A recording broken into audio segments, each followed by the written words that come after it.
Great, welcome everybody to our regular select board meeting of June 4th. We're calling the meeting to order at 6 p.m. The first item is to set and adjust the agenda. Do we have any? Nope. Okay, great. The next is communication from the audience. Is anybody here to discuss something not on the agenda? No, great, welcome Sue. Okay, next select board to approve the minutes of the regular select board meeting of May 21st, 2026. So moved. Second. Any discussion? Those were some hefty minutes. It looks good. Do you have anything, Derek? No. Great. All those in favor, please signify by saying aye. Aye. Aye. All right. Thanks again for taking those. Next, we have the town manager's report given by David Upson. Okay, so next week, from 8 to 10, Monday through Thursday, I'm going to be teaching a J-term class at the high school on local government. I consider this the long game, trying to get some of our high schoolers aware of what's going on in the town, and maybe once they graduate and stay here and become voters, they can help out with stuff and get on these committees and commissions that we're looking for people for. So that's where I'll be, 8 to 10, Monday through Thursday next week. I think one day Casey's gonna help maybe Thursday. for a little bit, and then Tracy's gonna come back for a day, and whoever else wants to come back. And that's part of that equity. It is part of the equity grant, and it's J-term up there is usually 2 weeks, but they didn't have a lot of snow days, so it's 4 days. Wow. So, I went to a trails meeting on Monday night and basically just explained where we are with rec, that we will be revamping and re-looking at how we do recreation in Hardwick, and ask for any input from the trails committee, and hopefully, and we also talked about being able to get surveys from trail users and try to get it like a number of trail users and kind of see what they're thinking for recreational opportunities in Hardwick. I went to the first steering committee meeting on Buffalo Mountain, and it was a good meeting. There was, I think, 9 people there. Basically just went over logistics and some Google Drives, communication, just preliminary information.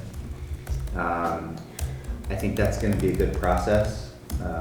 We can talk more about it, but they're going to be meeting over at the library twice a month on Tuesdays, on the second and fourth Tuesdays of the month at 6 o'clock. Just dealing with some ongoing issues with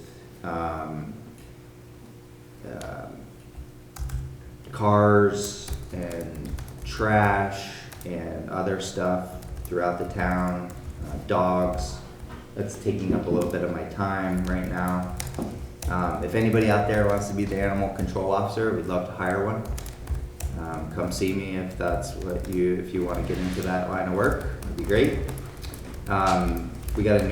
We've expanded the parking lot down at Treatment Plant Road. That is a public parking lot. It's used by staff at the accelerator building, but it can be used from anybody in the public. There's a path that goes to the rail trail, so it's another kind of unofficial trailhead to the LVRT, and also more parking down there.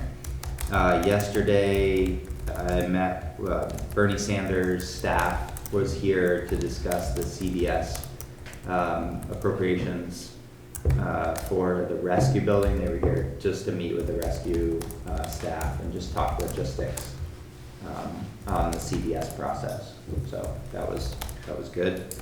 And Did they go over there and look at the current facility? they did, yeah. Good. And they were and we've submitted a source protection plan, an updated source protection plan from the water department, water and sewer. We're still working on a street sweeper. I'll let you fill us in on that. And that's about it. You What I talked got. about the slope stabilization. We had Surveys this, and stuff. oh, yeah.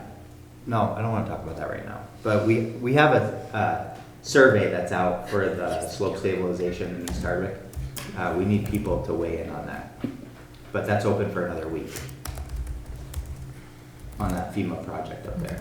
And the survey can be found where? That's a good question. I think it was sent out to the East Hardwick Neighborhood Organization. It's on our town website. I think you can pick it up at our office. Yeah. But, So the parking area, yeah, traditionally that had been used a lot by ATVs. not on Rake Farm Road, on Treatment Plant Road.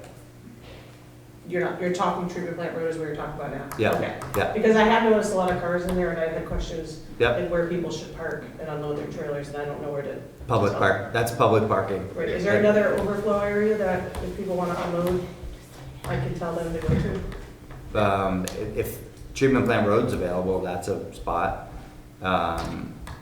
Rake Farm is a trailhead Right, that's why, for, because it yeah, takes, with trailers, you need a little bit of room to maneuver. yeah, So I'm wondering if there's another area. right. You might want to talk to Bear, is that? Because Yeah, I know the I snow think machines it's were like- unloading there this winter sometimes. He's a little bit busier right now, Yeah. with the two restaurants. Correct. Yeah, but definitely. So, the land side, I guess I can give you that update, it's just gonna be longer, I wanted to kind of keep this,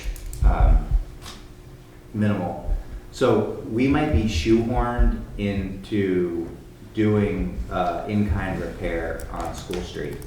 Because the project wasn't an A&E project, it was obligated for full construction with A&E and engineering costs within the obligation. So if we decide to do anything but an in-kind repair, which we have the design almost finished for, we're gonna have to go back to FEMA and ask them to do something different. So my thoughts are the results of the survey that we have, a lot of folks want, they're enjoying that School Street is not open and there's speeding through the village and other things. So, I don't know, that's gonna be a tough conversation, I wasn't really ready to have it tonight, but, But you're saying we don't have to have it tonight because the survey, we still have another week, so if people want to provide in. Right. When do we need to have that conversation by? well, I guess the survey, I don't know how much of the survey we're gonna be able to really use to make this decision. I think the decision has been made for us. Although we always have the choice, we just would have to go back to FEMA and say, we're not gonna do the in-kind repair. Which, when I say in-kind repair, it's, we gotta build it out 2 lanes, Right. stabilize the slope, and reopen School Street. Right. So, it's another one of those projects where public engagement is important, but I don't know. A small portion of the community is affected by it. When do we need to decide? There's really no, I mean, once the final design gets done and stamped and ready for construction, and like, that's probably soon. So we can let the engineers know that we need to change this, because they had a single lane and double lane alternative. Can we, is it enough time to just make it an item for the next meeting? Yeah, I mean, Okay. that's kind of where, Okay. I was trying to get some more information, and some of the stuff just came out in the last couple of days on how the project was obligated. It's not like a bridge. Right, right. But yeah, I mean, it seems like if we can have that at the next meeting as an Yeah. item, we can Yeah, make a decision on it. Like, and then we'll have the full results of the survey. yeah. And Kristen prepared something for me, but I don't have it. Okay, Kind of a memo, pulling the conclusion to the survey, but it's still ongoing. okay, awesome. That's it. Thank you. Yeah. Anybody have questions? Thank you. As usual, a lot of stuff going on, so Yep. thank you to you and your team. Yep. Next, we have the Hardwick Road Foreman report given by Tom Fadden. Okay, well, I've been on vacation the last few weeks and I got back this week, so I'm trying to figure out what they did. I know they painted the rest of the crosswalks downtown. They did attempt to do the one by the post office and stuff, and there's absolutely no way. If we were gonna paint the rest of those, we're gonna have to shut down the traffic lights. If we're gonna have to hire a traffic crew to come in, because that's the only way. Because they end up trying to set up cones and they just can't. So that's one thing, but they get the parking lots painted, gravel wise and road wise. I know they've been East Hardwick way, up toward Ward and Mountain View and around there. We've been trying to hit some of the side roads there that we haven't kind of hit yet. So we did Town Farm, the upper and lower part, Moore Lane, Terraplane, or Terrace. I can't even remember the name of the road right now. But anyways, then the other day there, they did the entire length of Tucker Brook Road, right up to the Wabanak and stuff, and rebuilt that whole area right straight up through the gravel and stuff. Today we started some more flood damage, some hazardous mitigation stuff, some new head walls going up on Belfry Road. We got 2 of them installed today, and we'll continue that next week, so hopefully we'll have that wrapped up on Tuesday. And then Opie reminded me today, we gotta finish out a grant out Macville's, so we gotta install 60 feet of culvert out there to finish that grant up and get that done. So that, chugging along. Street sweeper, we've been having a heck of a time trying to get one. I know Opie had contacted Morrisville and they weren't available to come in. He did give me the name of another company to reach out to. Minosh, we've been trying to deal with them for the last month, because they do have 2, but every time we call them out, the guy kind of doesn't know what's going on with them. So we're kind of in limbo with that. So we got to kind of throw this thing, back in April. We were told, or we called the guy up, asked him when he was going to come in, to do street sweeping. He had sold the company, and so to find somebody else to come in right now, it's kind of hard. So. Marcus Brown does it. Street sweeping? Mm-hmm. So you got a curb brush and everything? Yep. Water, everything. Oh, okay. There we go. See what it costs. Yeah. Last I knew, he still does it. Okay, I'll give him a call.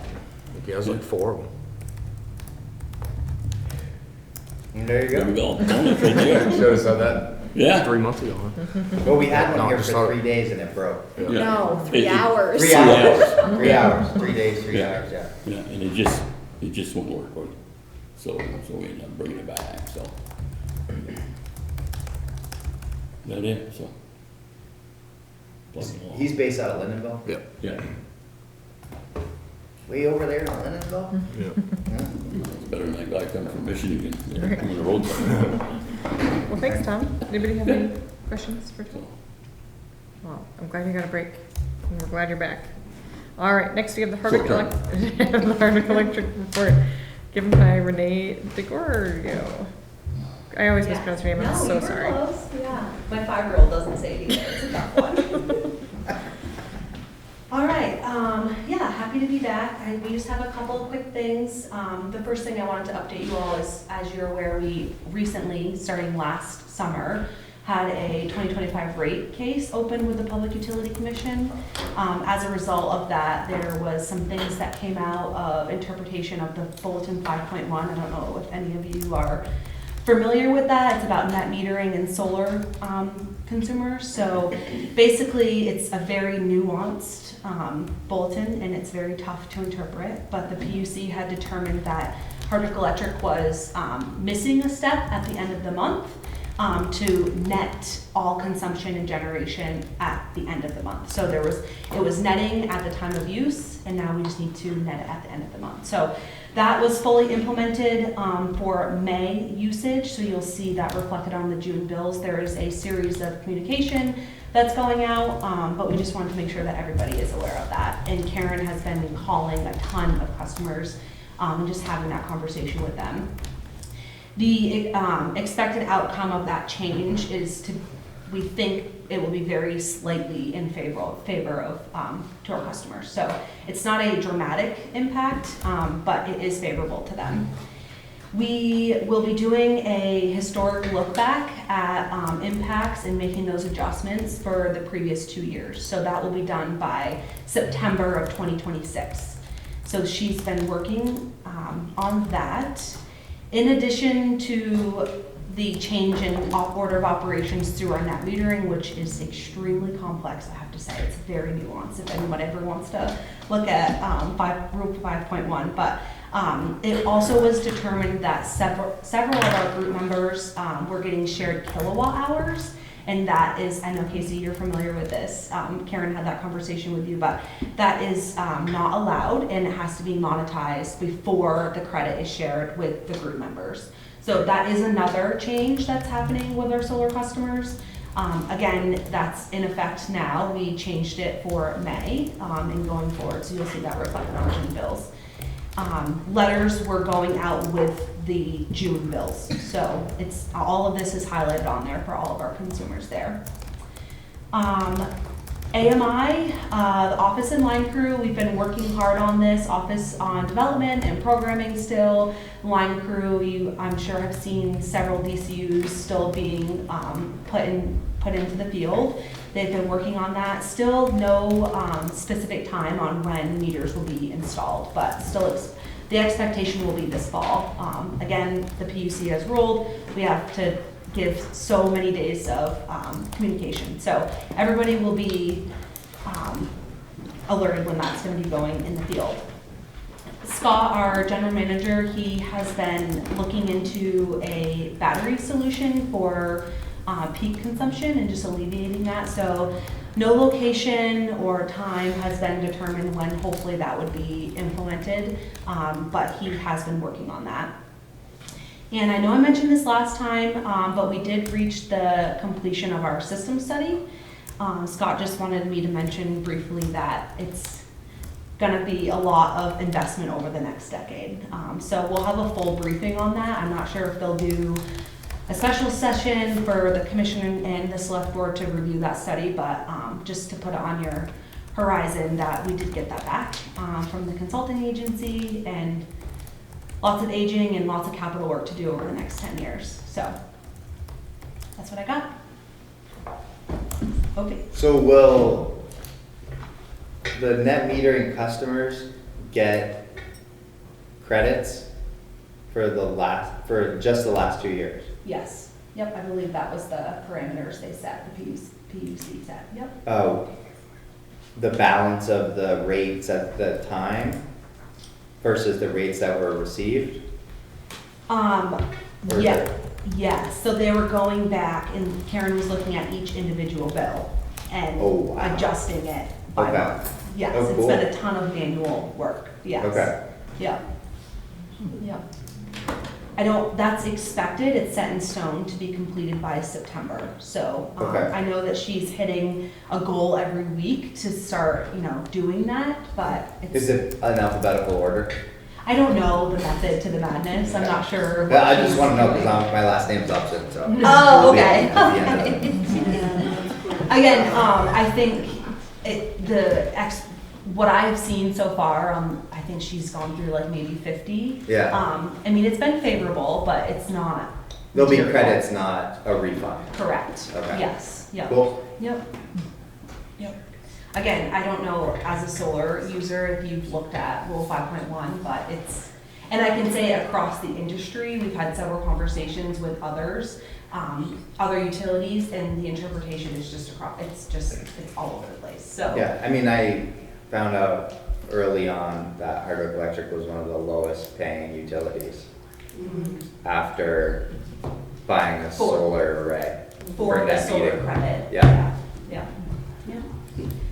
I don't know. I mean, you obviously see it firsthand, the impacts, but I have seen a couple that it hasn't been terribly high. But again, it's favorable for the customers, and I do think, HED is taking full responsibility for it. But I do think that the rule is so nuanced that it's just an order of operations. Yeah. And I think I've read it myself multiple times, and it was really hard to interpret. So, but it's moving in the right direction. I'll let you know what it is. Cool. Thanks. Thanks. Yeah. And I think I'm next too. I appreciate the early agenda. I love that. Any other questions about the electric report? I know, and you're up next too, so we'll still have you on. Awesome. Thank you so much. We really appreciate you being here. Next, we have item 1, select board to consider approving the HED operating line of credit renewal with Union Bank in the amount of $1,174,000, combining 2 lines into 1. We do have this in our packet, and Renee's here as well, which is great. I don't know, Renee. I'll just make a motion All right. to approve the HED operating line of credit renewal with Union Bank in the amount of $1,174,000. Second. Any discussion? That looked That does reasonable. So I'm going to grab it before I leave Makes sense. tonight. Thank you. So I'll just do a quick, Do you need Tanya's signature? What's that? You're gonna need Tanya's signature? I actually got that. Okay. Yes. No. Renee, do you want to just do, for folks who are listening, a quick recap as to Yeah. what this does? What Yeah. this does? Yep. So Hardwick Electric holds their short-term borrowing expense note through Union Bank.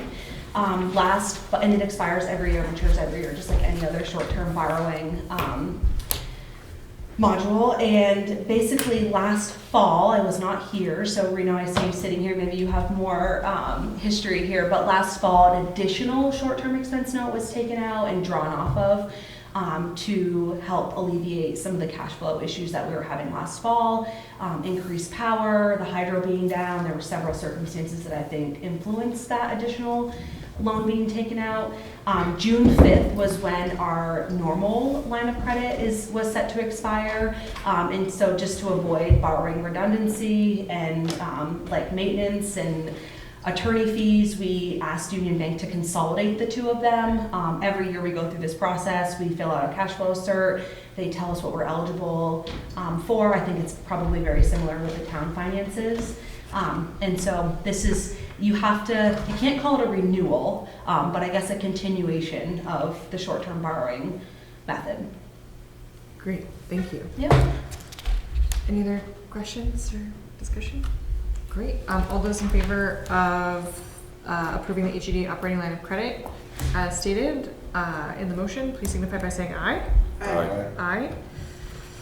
That's 4 ayes. The ayes have it. Great. Thanks again, Renee. Appreciate it. Item 2, select board to consider appointing Teddy Winokur as an alternate to the Hardwick Planning Commission for a 3-year term.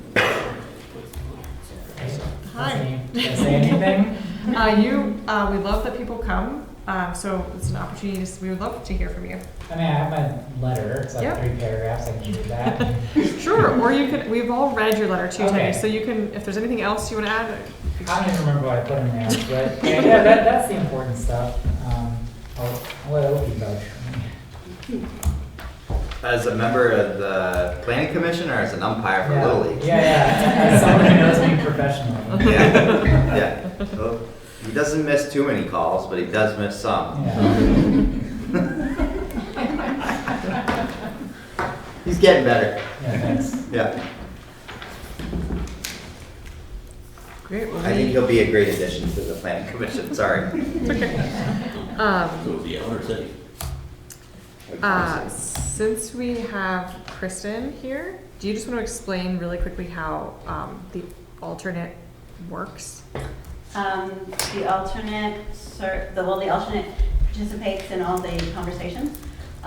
If there is a full member missing, they do assume the vote for that person. I will say that our alternates usually do get a vote because we've got 7 people and they're not always all here.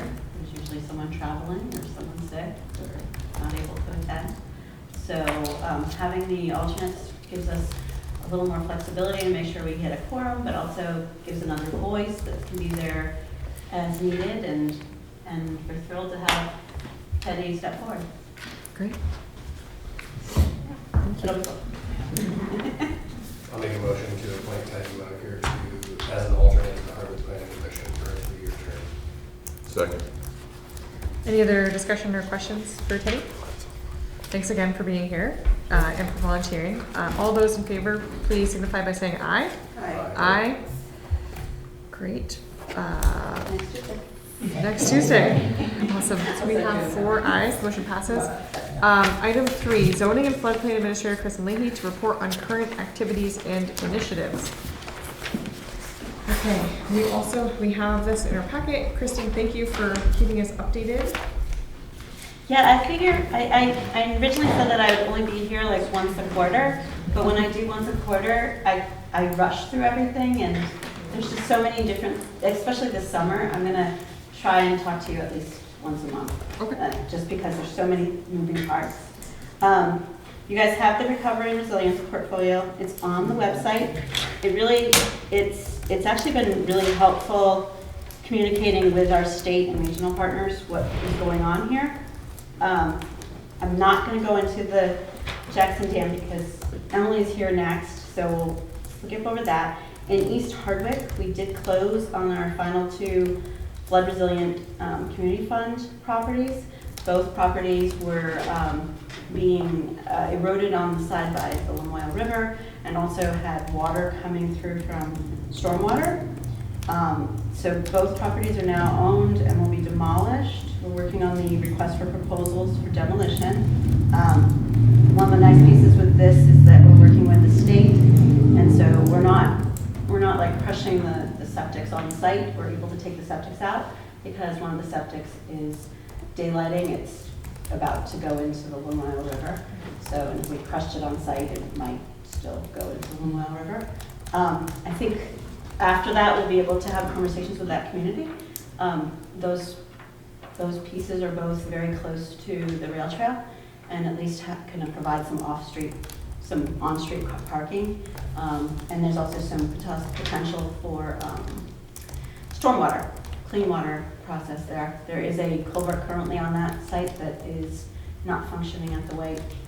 Tom's probably seen it, the one behind Meredith's old house, that just like sticks way out and digs out. That runs down over the bank. Yep. So both properties do have riparian plantings from Streamwise. I've been in contact with them. They know that the town now has it, and they'll work with us to help keep it up to date. They can't put more plantings in there or come every week or anything, but they can help address any issues that arise with those plantings. We talked a little bit about the School Street Stabilization Survey. We've had about 42, 43 responses.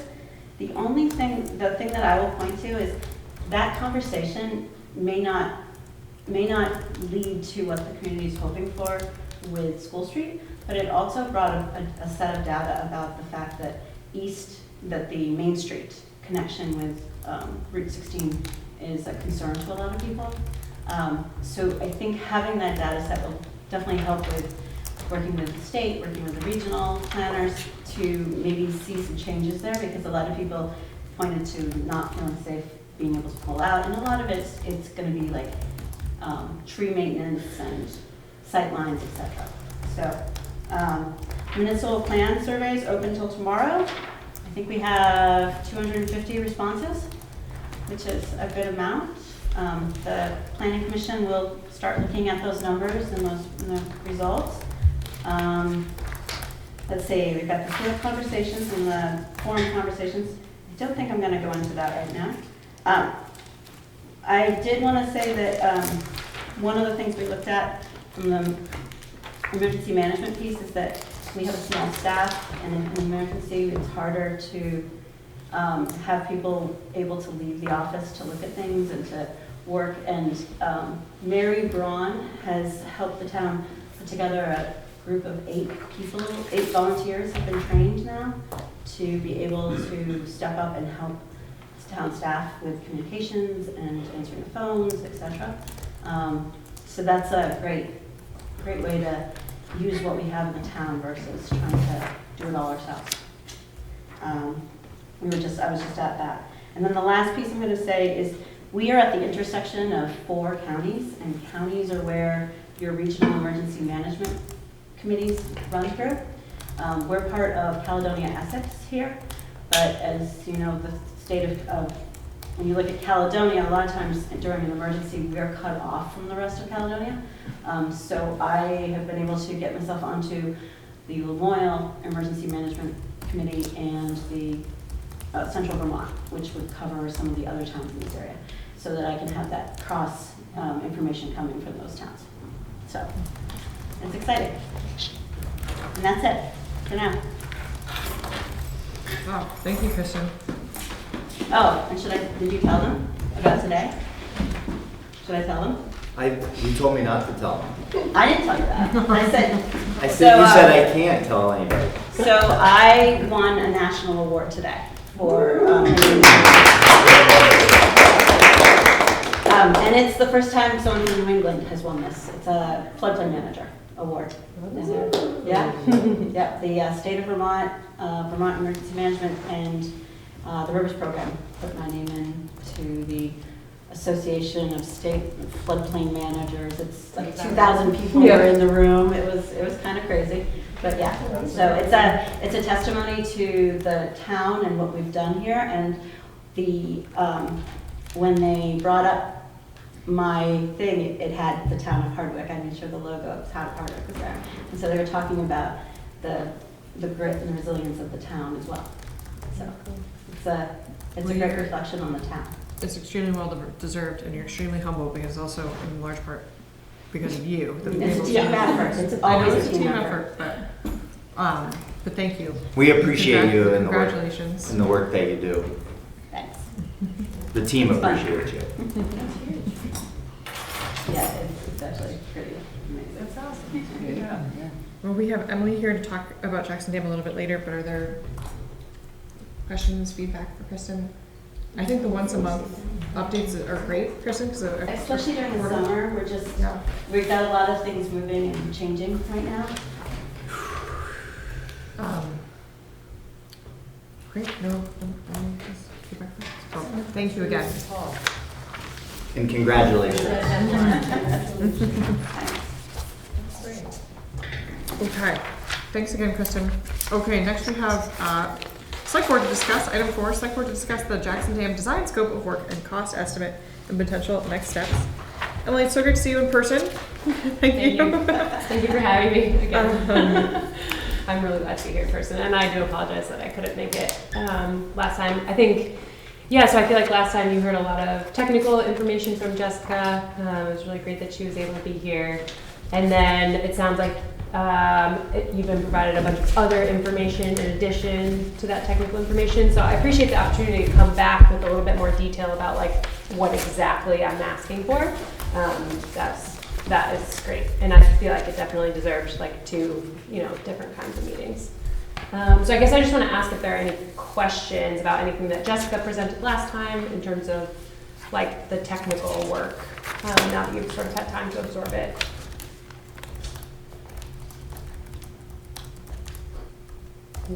I feel like we were able to ask a lot of questions then. I think this was like a clear next step to figure out, like, having you come back to talk about the details of how we kind of move forward. But we went over a lot then. So. Okay.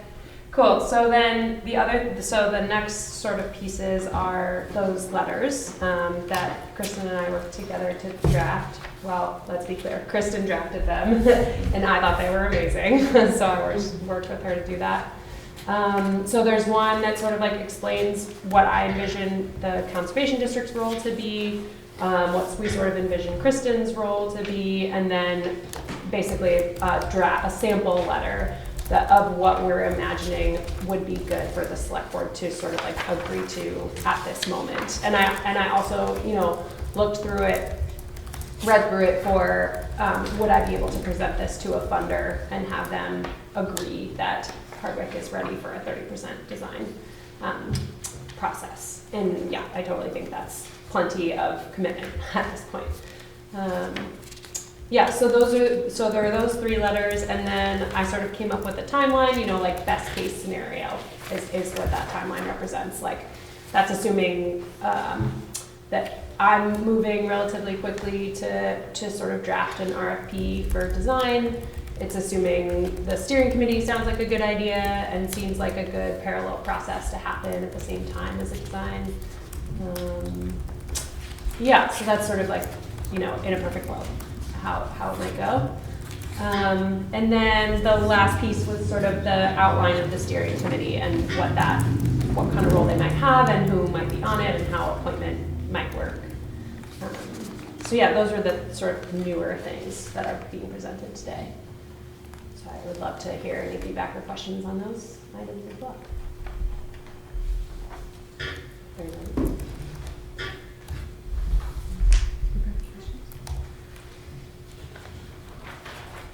And this is just all for the removal of it, nothing else. Yeah, so Derek's question was, this is all for the removal of it, nothing else. I think Not the the most, dredging part or anything. yeah, I think that it's a good question, Derek, because I think one of the things I wanted to do, Emily, was just kind of read out a portion of the letter to make it very clear to the community what the decision about this actually is. Yeah. So, us providing a letter to the CCNR CD, I think the last paragraph is perfect, where it says, this letter should not be interpreted as a final decision regarding the future of Jackson Dam or endorsement of a specific final decision or project outcome. Rather, it reflects the select board's support of continued information gathering, coordination, technical evaluation, and exploration of potential future pathways related to the site. So I think the last person, really the first kind of joint meeting that we had about this, and it's very clear that it's not as simple as us saying, we're going to do one thing or we're going to do that. We really need more information. We need to be able to know more exactly what the costs are going to be. So this is really us, if we decide to support it, us saying, yes, we would love your help as a partner to help us figure out those next steps, so that way we can, with the community's input, make a decision about Jackson Dam. Yeah.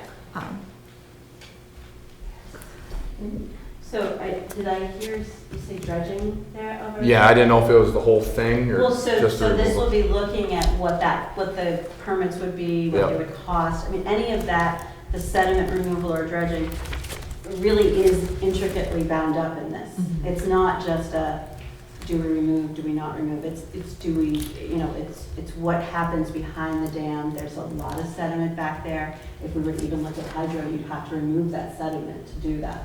Right now, there's too much sediment to even do I'll have to anything. move that first before we did anything. Right, It's so a how this question. is the path to get those answers. This really opens up a lot of avenues for the community. And then just to recap the timing, this is kind of the first step in really saying, yes, we're committed to exploring what all those options are. And then the timeline goes through really next spring, and then potentially 2028 in terms of the kind of actual project work that would happen. Yeah. But it would be pretty much a year of like fact finding and information gathering and community input is what my take on the. If not more, If yeah. not more, yeah. Because what, I mean, in the perfect world timeline, a drawdown would start, like during the season, not just winter. That would begin in 2027 is the concept. And then we would continue to gather data over 2027, that season, to try to understand what happens when you do that. You have a lot of ideas that seem like pretty plausible in terms of what happens behind the dam when you do that. But, it's to look at what sediment stabilizes and what sediment would need to be removed. And it's sort of like a step one to any of these future pathways for the dam, I think. And honestly, to even see the dam and understand what its structural condition is, you would also have to draw down, have a drawdown during the season in order to see that. And this also, that task list does include a non-binding question to the town in March, like looking at trying to have enough information to communicate with the community at that point. Mm-hmm. There's not enough to do it earlier than that, but that would be the goal.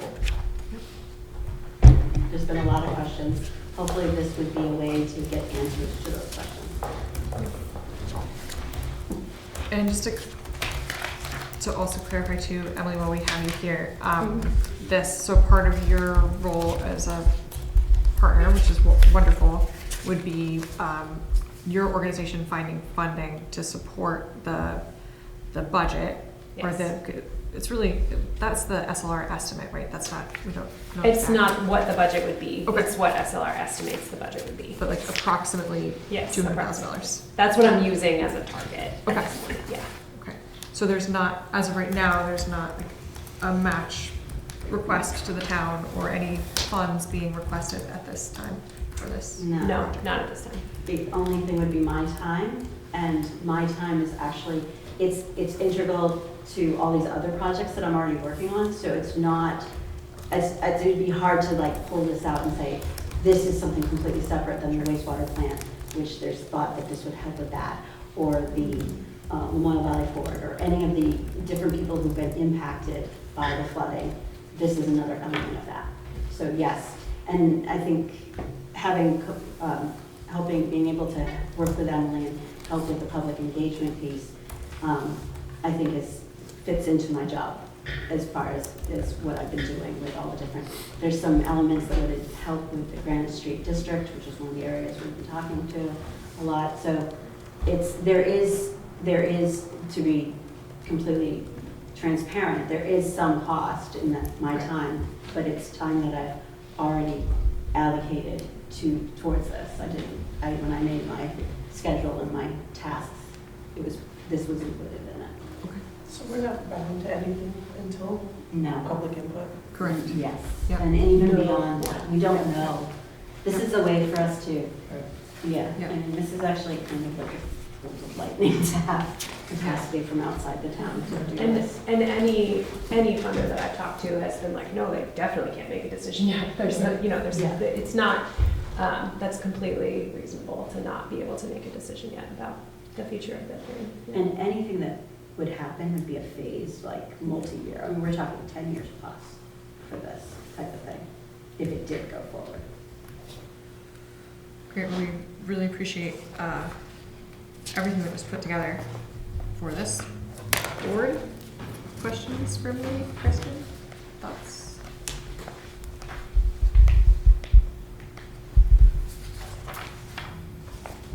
Looking for a motion? It is an item, it is an action needed item. We can have more discussion too.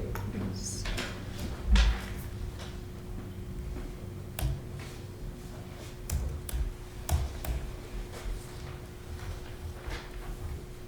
What's your fancy? I can make the motion that we approve the design scope, or the Jackson Dam design scope of work and cost estimate. And looking for the potential next steps, is that a good way to word it? Sure. I'll second. Any other discussion about it? All those in favor, please signify by saying aye. Aye. Aye. Opposed? Abstentions? I got nothing. You can abstain if you want to, that's Sure, totally abstain. fine. Okay. All right, so the ayes have it. Thank you so much, Emily and Kristen and everybody else for putting all this together. Yeah, can we get a signature? Oh, yes, we will get a signature. Okay, It's and been then around. there was one other piece that I was interested in getting feedback. Oh, okay, sure. Okay, yeah. Please. Yeah, so I'm hoping to have the select board authorize further development of the steering committee concept to present at the next select board meeting in terms of like more details for the structure and how that would be appointed and all that kind of stuff. So sort of like a little bit permission to do a little bit more thinking about the steering committee and how it's structured, and then come back with a more fleshed out design. So approval for the concept of it, and then to come back with more details. Does anybody have, so it wasn't currently an item to talk about the steering committee, although there's a lot already put into It it. was part of the Jackson Dam. So it's part of the Jackson Dam, so I think we've all seen the proposal for that. Yeah. So we can, I think having an item for the next meeting to create a steering committee. One, yeah, I don't know what our thoughts are about that. I'll get it to you before, like, this next week, and have suggestions. You know, Larry came back on the, similar to what Buffalo Mountain, I mean, not that size by far. 5 to 7 people. Yeah. There's the proposal. I mean, you had a task force last time, but you had just very specific boards Yep. that you picked from. I really would think that it'd be worthwhile to have someone from the Lamoille Valley Ford, or want some of the companies that are impacted down in that area, and then at-large residents. Yep. I don't think it would be all that out of the question to kind of give Emily some latitude to be able to work on the steering committee. And rather than having to come back for another meeting, you're asking, you're giving her permission to move forward for more information. We know that we're gonna get that information. We know we're gonna have we know we're gonna need a steering committee, and we're gonna have public engagement. So I think it'd be important to send her away today with the blessing to be able to do that. Those are just my thoughts. Are you saying the blessing in terms of a motion to create a Jackson Dam Project Steering Committee, or? I think just to move forward with the further planning and organization of what will be needed from a steering committee. Okay. Great. So a general nod that is what the board is going with. I mean, didn't we already make a motion second and approve that? Not specifically, so I'll just say so moved. I have no vote, and I can't I know, make motions. But So what you're, had it. So have Emily move forward with the organization and structure of a steering committee for the Jackson Dam. Yeah. great motion, Sherry. General blessing. Is that a second or? Yes, Any other discussion about the Little proposed steering committee? Nope, okay. All those in favor, please signify by saying aye. Aye. Aye. Aye. Thank you for offering to do that, Emily. The ayes have it, all four of us. Okay, thank you. We appreciate all of your work for that. Next, we have item 5, finance director to present the FY27 budget and sewer expense budgets for the select board to consider approving. These are also in our packets.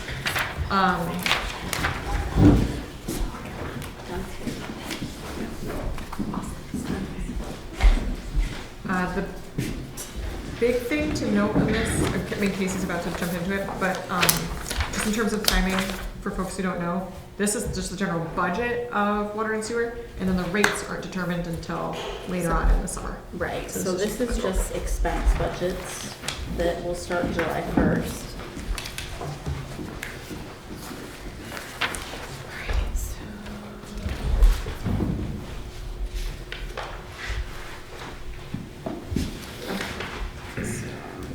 Water first.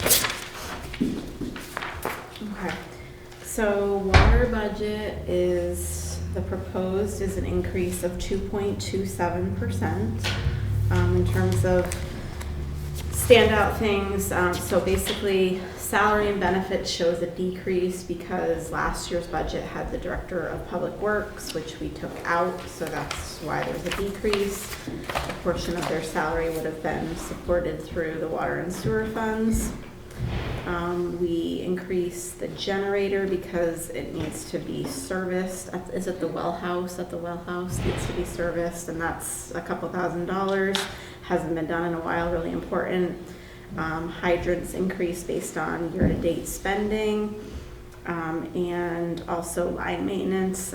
So we were not obviously prepared for like the water main break that we had this year. So in our current year, we only have 6,000. We've already spent about 10, so we definitely need to increase that. I mean, obviously those aren't going to happen all the time, but we need to be more prepared with a higher amount than what we have at the 6,000, because obviously then the year before it was 7,800, so we felt 9,000 was a good figure there. Utilities is based on experience in the past years. And audit, we're just kind of aligning with actual spending in the last fiscal year. And so we're increasing capital fund transfer by 10,000. And that's about it. So it shows a small increase of 2.27%, which I think is pretty reasonable. $7,700 overall. Okay, so do you mind just quickly explaining the capital fund transfer? How that Well, so we're gonna get to the capital plan Okay, after okay. this, so that is, basically our savings for capital projects, and so each year we plan to set a certain amount aside. We've been doing 40 for a couple of years, but it's time to start increasing that as we think about water meters and expenses we're gonna have, big capital projects that we'll have. We've obviously got some aging Water infrastructure. line aging- repair, Yeah, water line replacement. yes, so, so yeah, so that's pretty nominal. And basically we'll then plan on looking at what we collected in revenues in like August, and we'll present in September, but we'll plan to collect, to set the rates in a manner that we can meet this expense budget. And it's gonna be, obviously, that $7,700 increase gets spread out among all the users, so it should be a relatively moderate increase, like dollars. Yeah, so. Questions about the water expenses? I mean, I guess my only question is about the capital plan, just because it's laid out a little bit differently than our typical Yep, I'm gonna go. capital I'll bring plans, that up but I can now. wait for that. That's okay, we'll do that next. Okay, so say, it's similar to what you see in the town report with your capital general fund, like what the current balances are. And then you look at what are we setting aside this year and the next, we do like 4 years out, and then it shows a projected balance. So this year we're going to 50,000, and this is kind of how we're spreading out that 50,000. So there's about 700,000 in there now, but as you can see over here, all these projects add up to about $3 million. So we're building it over time, which can help us with grant matches if we have to bond in the future. But yeah, that's how we're spreading it out here. Does that make sense? It does make sense. The thing that's different for other capital plans is that we don't have a estimated timeline for replacement or work. So like, usually in the highway department, we would see backhoe replacement 2034, but we don't have that here. So it's hard to know. We're basically just. I can explain that. Okay. Okay, so, let's pick the Glenside booster. Okay. Okay, so we currently have $28,529 in there. If we put $1,000 in there for the next 4 years, we'll have $32,529 with an estimated project cost of $30,000. Likely, that will just cover engineering for that project. Right. And we'll have to look for water investment division grants or loans to do those projects. So a lot of this stuff is to get a project ready to be able to go and look for grants to be able to replace this stuff. Hideaway Reservoir, we had a sanitary survey done. We need to replace the roof up there because it's wood and it's constantly under moisture conditions. We have a temporary repair scheduled to cover that up. And then we need to look for a full replacement. That money is gonna be used for engineering, to look for money. We put a grant in last year to the state for $250,000 to do that. So you're right, this is a small amount of money for these projects. And there's no timeline because we don't have the money to do these projects. We have the money maybe to get the design done for the projects. But I would imagine we have, some of these are a higher priority than others, right? Like, I guess I'm just wondering, like, Yeah, so. how does this help us plan to do these projects, like? Further, carrying capital planning a little further, that's what we need to do to be able to put a timeline to these projects.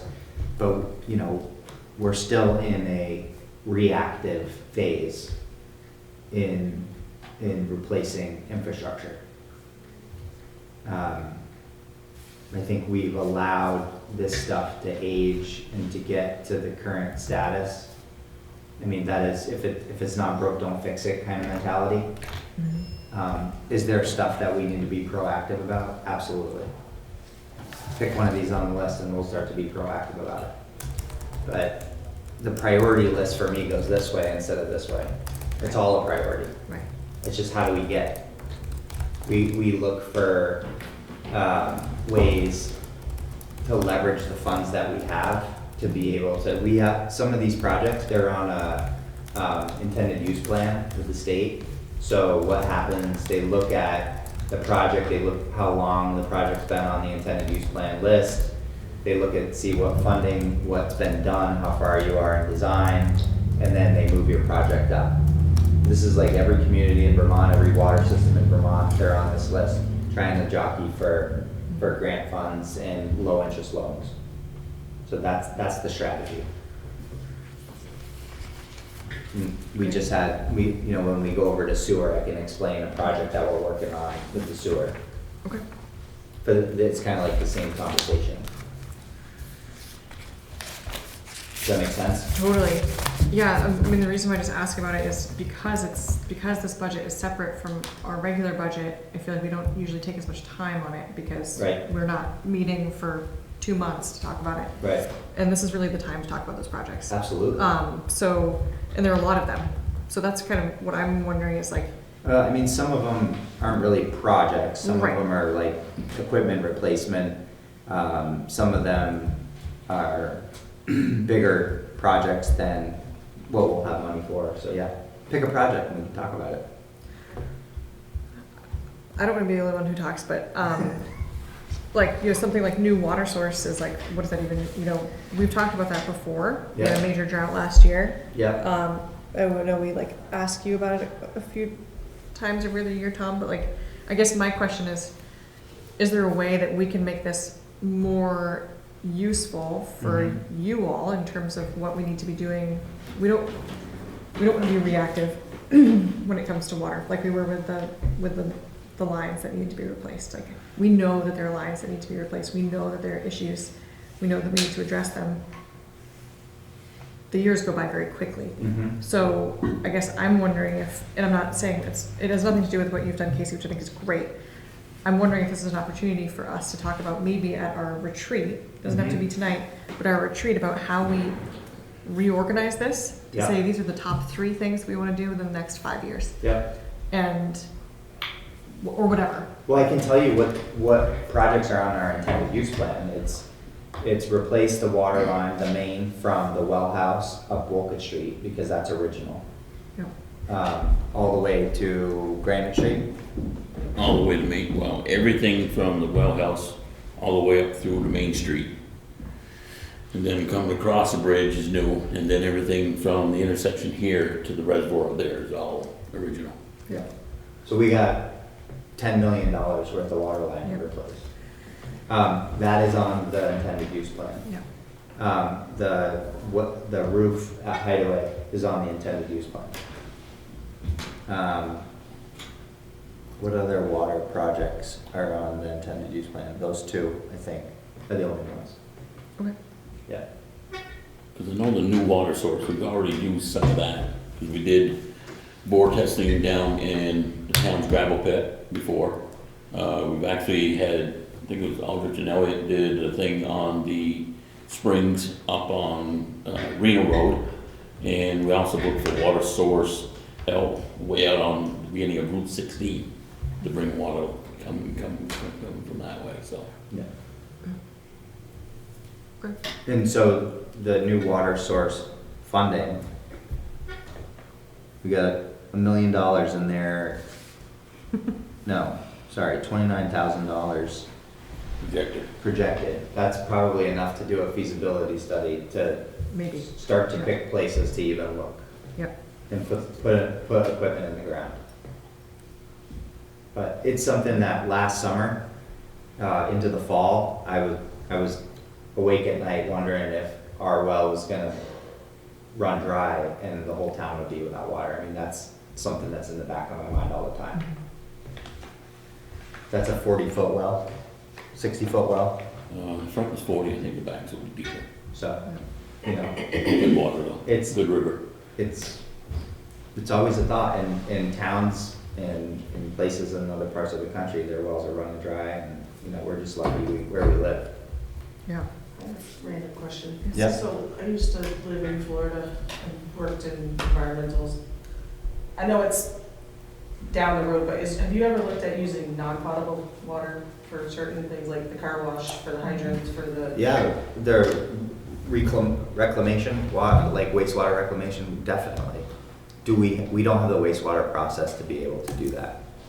So that is definitely something we could look at while we look and see what alternatives we can come up with and funding we can come up with for our wastewater plant. But that is totally, that is a way to conserve water. Yeah, and like your non-potable water would go back into toilets, and it's really like public buildings, because you'd have to have, you know, there'd be a significant investment into each residence to be able to do that. Yeah, ours, it was like 2 lines, so one, it would go to the sprinkler systems because everyone needs irrigation. Yeah. But it was the car washes, it was the fire hydrants, it was, because same thing, you go into the dry season. Yeah. Even septic systems, Mm-hmm. they would use refined water to do a lot of that stuff with. Yeah. So, just to know with the upgrades on the sewer and the things, is that something to look at? Mm-hmm. I'm glad you guys are all thinking about this. This is great. I mean, this is where we have to go as a community and a water system to be able to maintain and into, you know, the future. Well, it's an opportunity too, I think, to link up. I mean, maybe we can also bring this, it's also, as Casey already said, this is tricky because this is just for our ratepayers. It's not for all of Hardwick. But if we do a project, everybody votes on a bond. Right. But I guess it would be, I'm just thinking about, you know, especially like line replacement, the efficiency in syncing that up with a paving project. Totally. So like, they Yep. are connected, so maybe during our retreat, we can Yeah, just have this and we can look at it. And, absolutely. and maybe we can even have it when we're looking at the capital budget for other departments, so we can say like, oh yeah, this, maybe there's something we can do sooner than later that would align well. So funders like USDA like big projects like that, where you do a water line replacement, you replace all the service lines to a residence, you redo the sidewalks, you repave the road, you do street lights and pedestrian safety. Like that's something that I would like to do on West Church Street. And do the whole package deal. So it's definitely doable. It's just it's an investment. Right. Well, thanks for getting into that with me. Yeah. All of you. We can go down that rabbit hole anytime you want. I know you're there for it. Does anybody else have any questions for capital improvements? No. All right. Thanks, Casey. All right, we still have the sewer budget too.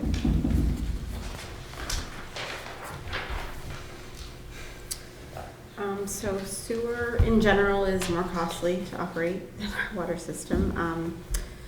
So things that stand out on here is sewer line maintenance and sewer line cleaning. We really need to increase those based on the experience that we've seen and mostly this year in fiscal year 26.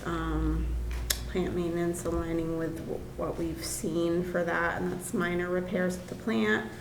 Capital fund transfer is probably the biggest driving factor of this increase. The overall budget's increasing 23,000, and that's a net of $30,000 increase in capital fund transfer because of our FEMA contribution to the wastewater plant repairs, which is going to be 2.2% of the total. So probably around 2.2% of like $10 or $11 million for the in-kind repair, something like that. So it's going to be crucial for us we have to increase that set aside in order to cover our portion of that repair. Process chemicals, we've seen a little uptick in costs there for the actual chemicals themselves, not the quantity, but the price of them.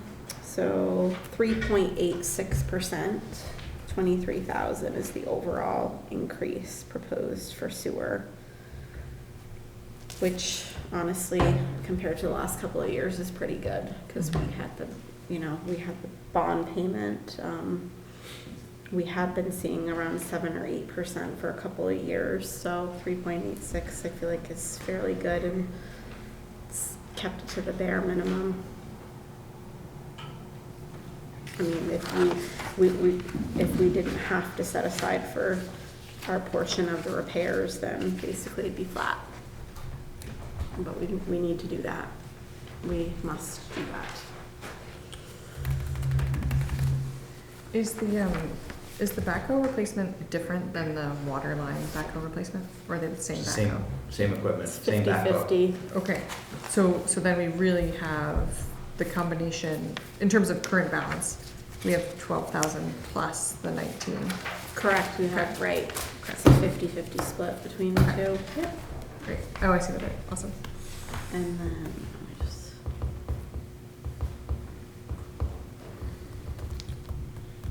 Any questions about sewer?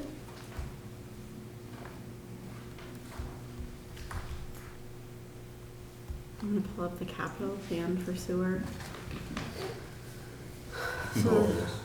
What's Do that? you want me to go over it, or do you want No, I think I'm good. to? Okay. So there's a bunch of little asterisks, and so we had balances in some of these categories, but all the things that you see with the little asterisks, those upgrades were already completed with the plant upgrade. So what we did was, Opie and I sat down, went through, and took those current because again, the current balances, this is just our own internal guide, so there's not like, we can shift it around as we need to. It's in a spreadsheet, and so we took those balances and shifted them into other categories that are actually going to be needed. We, like I said, we took those balances out, shifted them around, put some into like the sludge, the grit removal, line replacement, manhole rehab, I think future slip lining and plant upgrades. So we shifted that money around. Plant upgrades still shows negative because of the project, our contribution to that. It's not truly negative. It's just, again, these are our running balances, like I call it kind of our wish list. So these are, overall the fund still has this 521,000 in it.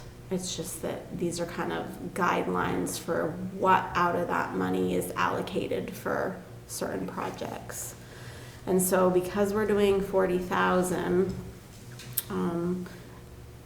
obviously the bulk of that needs to be for our local share, and then we'll put some into sludge disposal because that was $500,000. No, it was more than that. It was like a million. 1.2. Yeah, it was $1.2 million. Yep. We can't For each wait. lagoon. Yeah, 3. Yeah. Yeah. So we have to keep building that up for the next sludge removal. We can't let it go. It went a long time. We can't let it go that long this time. So so at this point, those are the only 2 categories that we're gonna set aside for at this point. There is still the 520,000 in capital overall, though. If that makes sense, but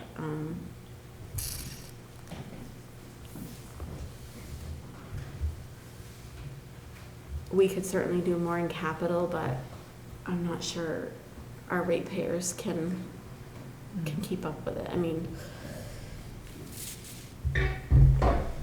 so trying to keep it manageable. So, I mean, because if we're gonna have the match on the repairs, but we still are paying $140,000 a year to pay back that bond for the original upgrades that we did. That's not gonna go away.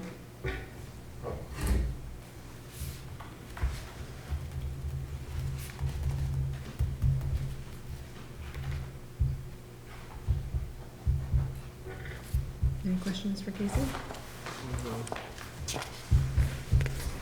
So just to recap, this is Yeah. kind of the first step, and then there's usually a group of folks who meets again kind of end of the summer. Ideally, there's 2 people from the select board, and then there's the town manager's office. Sometimes we have a community member too. Yeah, we invite community members We invite community members and then we set the rates at that time based on the budget. based on the budget. Yeah, all we do is, we're just trying to break even. We just need to collect enough water and sewer revenue to meet these expense budgets.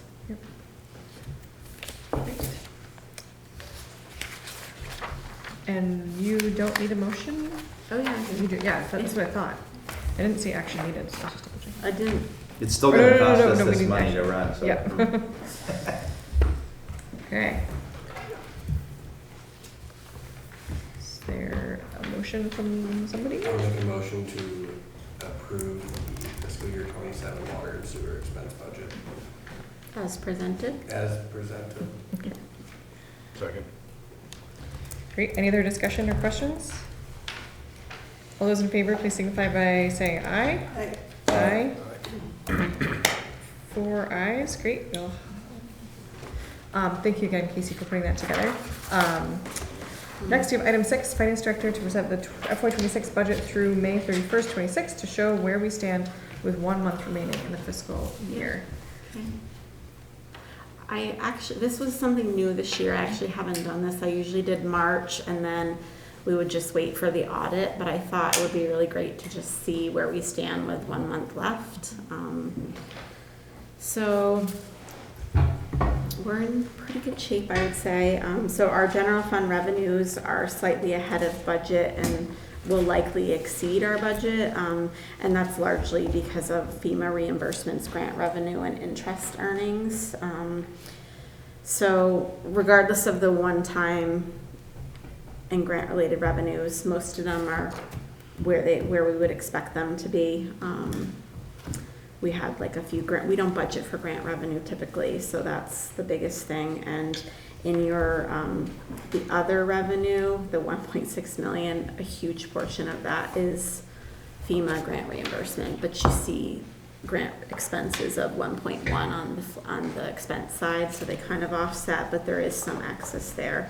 Part of that is because we had, it was about, I think it was 375,000 from fiscal year 25 that was deferred into 26 because we hadn't received it. Those projects hadn't been obligated from the flood, but we did get that in this current fiscal year. So all in all, like 25% over on revenues. So hopefully we'll add to the fund balance, and I'll know more in a couple months what that looks like, but because we've obviously spent that down quite a bit in the last 2 years, so we should be able to at least bring it back to where it was, maybe a slight increase. And we'll see that revenue increase more because we received a big chunk of revenue from FEMA for hazard mitigation A&E projects. So at the end of the year, I'll add up all the work that's actually been done. And right now that money is sitting in what we call unspent revenue. I will move it into earned revenue because the work has been done. So that figure will increase even more when I do that at year end, but I don't do it till the year ends. So questions about that, about revenues? I have one very quick question. Sure. So it's just connected to exactly what you just said. So if we've gotten a decent amount of money back from FEMA and then the flood expenses in the expense line, are those going to exactly match what we get back from FEMA, or are we getting a little bit more of the previous years?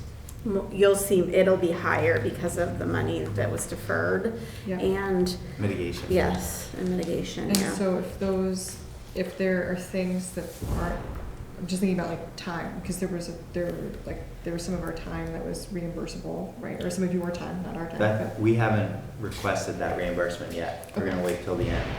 Okay. But if there's anything extra, does that just go into the fund balance for now, or do we set it aside in a different way? Right. So the expenses you see, the 1.1. So like as Verdantis and Mumley have been working on these projects, those expenses are all accounted for here.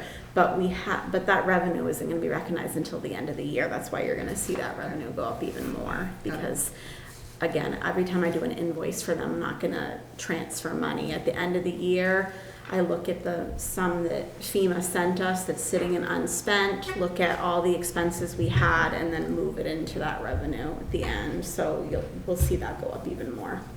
And with the mitigation funding that we received on top of these projects, like to put headers and wing walls, and to stone line ditches, and to fortify upsize culverts, the work that these guys do are part of those mitigation funds.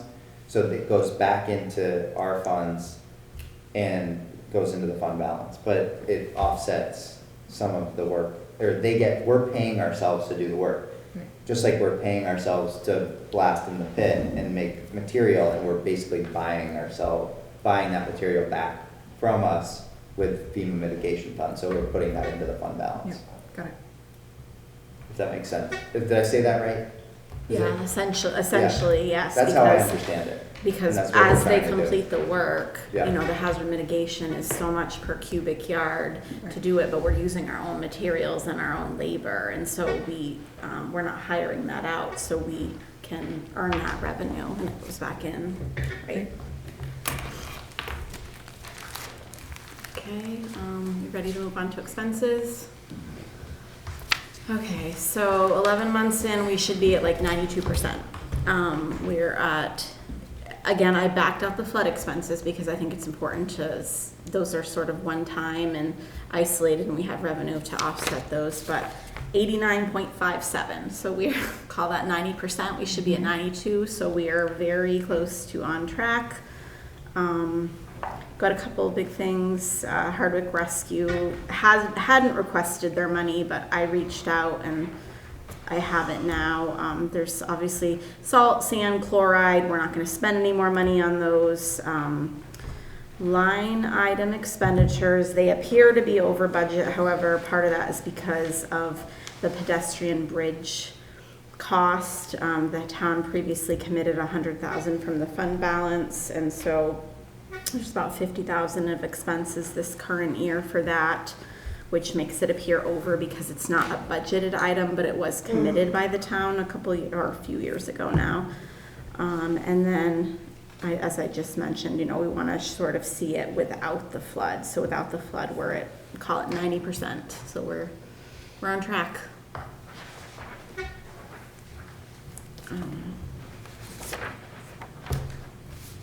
Which it's good that diesel didn't go up until just a couple months ago, because we're going to get hit hard in fiscal year 27 on fuel.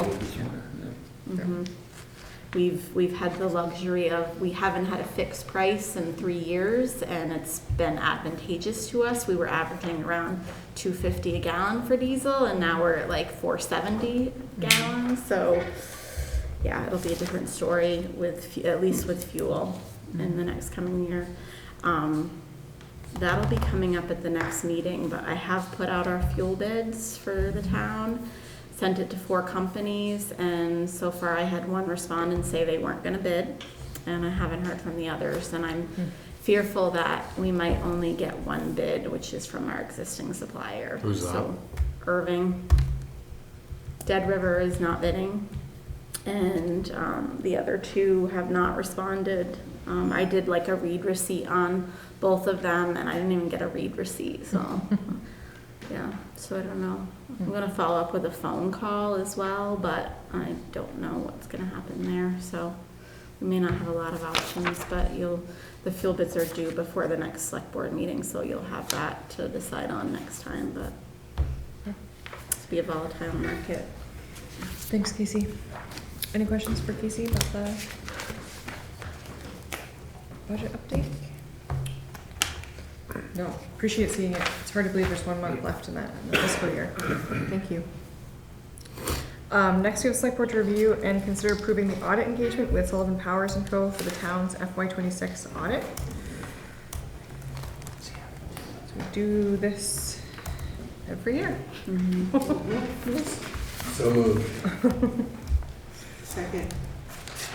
Any discussion or questions? They're the ones that always do it. Yes. we did put it out to bid a few years ago, and nobody wanted to do it because there's no firms that are taking on new business, and so. And they're trying to get rid of business. What do you mean? I think they're trying to do less, right? Because other towns are looking for other audit firms. I don't know, I'm not Oh. sure. Sarah LaCroix just started back there. She was Yeah. with them and she came back, so Oh, cool. maybe not. I think she'll be working with us on our single audit. I know they'd love it if we didn't have a single audit every year, but, but yeah, no, so, anyway. Yeah, We've had a good relationship with them. There's no, this is the going rate for an audit. I mean, it's it's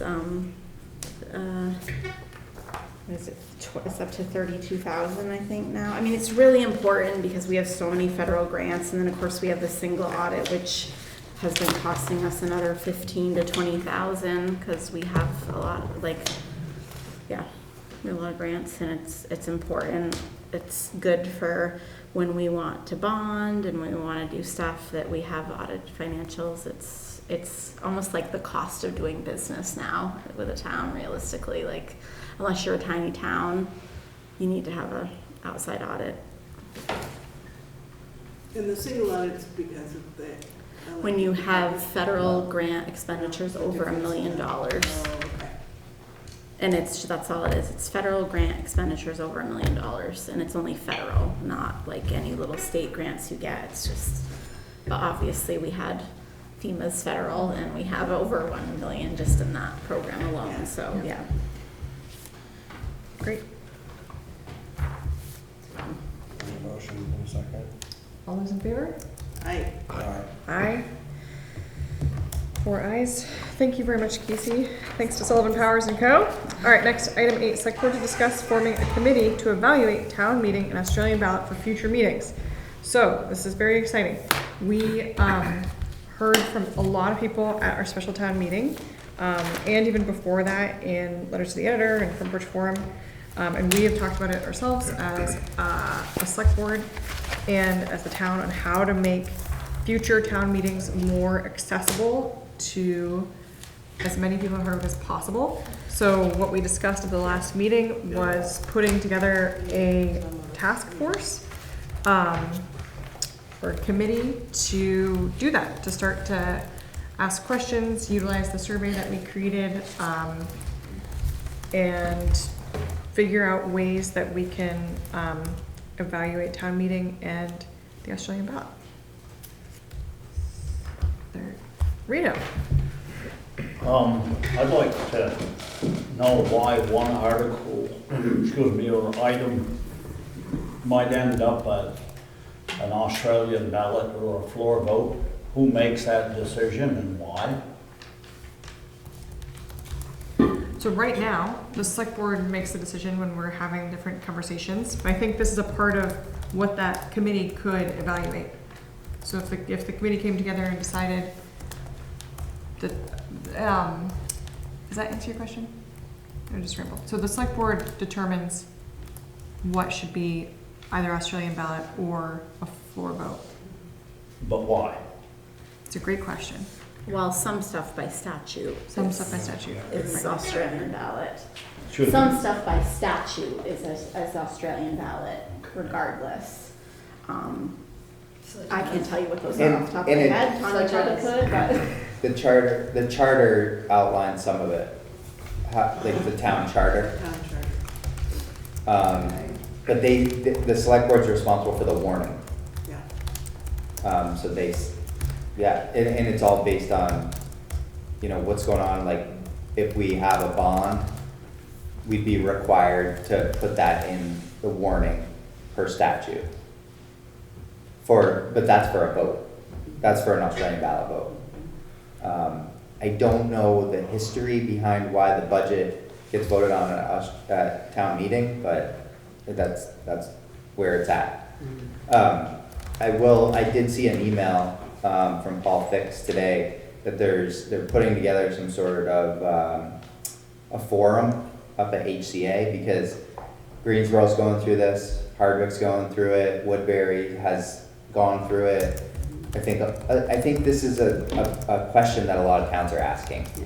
And so we're not alone. No. Yeah. So. Can you just state your name? Boring numbers. Yeah. I just crunched numbers. This is all numbers right Yeah. now, but I think they speak volumes. Absolutely. So there are 2,333 registered voters, give or take a few, in Hardwick. At our town meeting this year, which was considerably large, you know, for a town meeting, there were 239 votes for town budget. That's 10% of the population. 7% of the population actually voted the budget in. So, which was 167 votes. The Australian ballot vote count, because if you look at the school budget results, was 778 votes. That's 33% of the registered voters. That's a pretty significant difference between, it is. Yep. It's actually 539 votes different than, you know, the town budget versus the school budget. I printed out this. That's from also 2025. That's also the whole district. Are those numbers, is that just Hardwick? That was the school budget for. Is that just Hardwick? Because they're commingled. Yeah. So it's not just Hardwick. That's Lakeview and Woodbury too. Lakeview, Woodbury, Okay. and Standard. Okay. But Tanya has those numbers for Hardwick. Right, yeah, I just want to make sure. Okay. Yeah. So,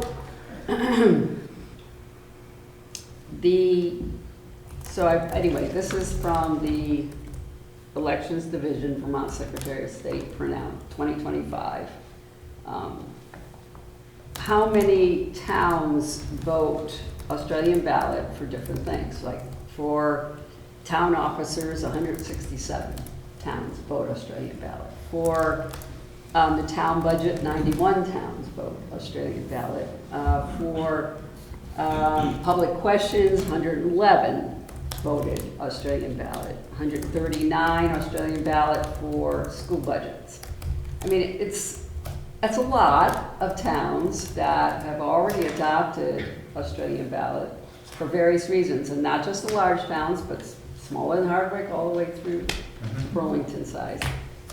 But the fact of the matter is that no matter when you hold a town meeting, what day, what night, whatever, you're going to get a larger percentage of people voting Australian ballot for the budget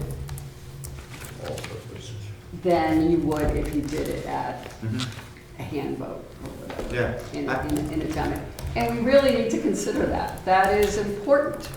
More people should have the opportunity to vote for the town budget, which was almost, it was like $4,800,000. That's a large amount of money. So I think Maureen, you're absolutely right. I think that's why we're doing this. That's why we're forming this committee, to have this discussion, to do exactly what you just did already. Say, here's some data. Yeah. We've already talked about making sure that there's somebody, if we form the committee, that there's somebody on the committee who knows the statutes, so we can know what we can legally do and not. I think that's important. But no, I think we hear you loud and clear, and I think this is a really good first step. There's really not that much time before we start talking about the budget and before we warn. I mean, we warn that in January. So I think time is of the essence for starting that group of people and starting to figure out some of these things that can be presented to the select board and also to the voters at town meeting to make some decisions on. I think that would be a good committee to be able to figure out what we should send to Australian ballot or not, because there's a good point, and I think there's definitely something to like the historical nature of town meeting, of being able to have the discussion and change things from the floor, and then be able to, to vote as a town in that regard. Whereas if everything moves to Australian ballot, what's the point of town meeting? If that's where there's an active engagement and discussion. I'm not saying that that's good or bad or anything. I'm just saying. I'm not saying it either, but So really, what's the point? Of what? It's sort of, Well, I mean, I kind of like it, but Yeah. it's like, well, But when you have You should say school, what's the also point of school it. budgets, there's meetings that happen beforehand. of course. The information's out there. I heard a lot of comments on Front Porch Forum and different, I mean, social media sites that, that people who come to town meeting are more informed than people who don't. Well, I think that's a pretty lame Yeah. statement. I just feel like if the information's out there, the people already know what is going on, let them vote. Let them vote. Sitting in a town meeting for 2, 3, or more hours at a time is not productive. Turns a lot of people off. And I think people should have the right to vote privately, not in public, So I think- in an intimidating kind of forum. Yeah. I just don't like, I think it's wrong. So, I hear you. Yeah. I totally understand where you're coming from. Mhm. There is a middle ground that we have to try to find. There's always a middle ground in any issue out there, Yeah. and that's the whole point of democracy. Mhm. We gotta find that middle ground, because you may say that it's, what's the point of sitting in a meeting for 2 hours and like voting in private is better than voting in public, but like other people think differently than that. So with the steering committee, like we're gonna be able to back that around a little bit and try to figure it, or task force or whatever. But like, you were at the last special town meeting. You heard all the discussion, what I think was healthy discussion. It renewed my belief that we live in a community where we can all sit down and talk about our differences. So we gotta work to make it better. And I think you're right. I think everybody deserves the right to weigh in and vote, and creating a day and a time and a place to be there to raise your hand. That's not fair. Like that's not a good way to do it. No, But the dialogue- I agree with you on that, and the dialogue will be good. I just Yeah. feel like that the bottom line is that Yes. people should vote Australian ballot on whatever is discussed. Right. And I think we have an opportunity to get everything that we want here. I think other towns have done this. We can look at other towns, That's and I right. think they're happy with the outcomes that they have, and I think we can work towards that. Okay. Also, the survey that went out during town. Which one? meeting. There's like 3 surveys. Well, the survey about how town meetings should be. Yeah. It's almost, I don't know how much of it is appropriate now if we're talking Australian ballot, because most of it was really about having town meeting as a town meeting, a regular town meeting. So Yeah. I'd have to look at each individual question, but I don't know how relevant it is anymore to this discussion. It's also like town meetings an excuse to gather as a community. And I think some of the bigger communities have done away with it because it's just, logistically, it's hard to do. It is. And we're still in that middle ground where we can do that and still have a tradition, have it be a tradition. Do we hang on to all the traditions that we've had in the past? That's the question for the community. But I think we're at a point of change. And I think we're gonna be able to navigate it and make it better for everybody. I'm hopeful and optimistic about it.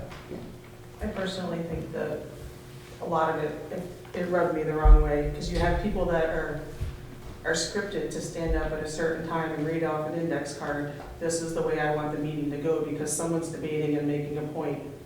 It's not an open debate. Like, that's where I get frustrated.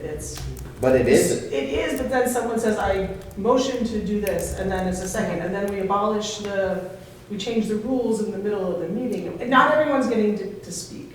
But And I think the that's bo- what everyone's frustration is. I hear, so this method, they did it when kings and queens were Oh, I ruling agree. in the early. People got along a lot. Yeah, but it's like, in that situation where the body of voters in town meeting can can do what they want with their hands and vote. I mean, it's, I don't know the rules. So I of it. think a great. big part of this, Totally. big part of this committee, this task force is not just about what we vote on or how we vote, but it's actually how we educate people on Robert's rule. They're complicated rules, and I don't know if everybody understands if you say call the vote, what Call that the actually question, call yeah. the question, what that actually means.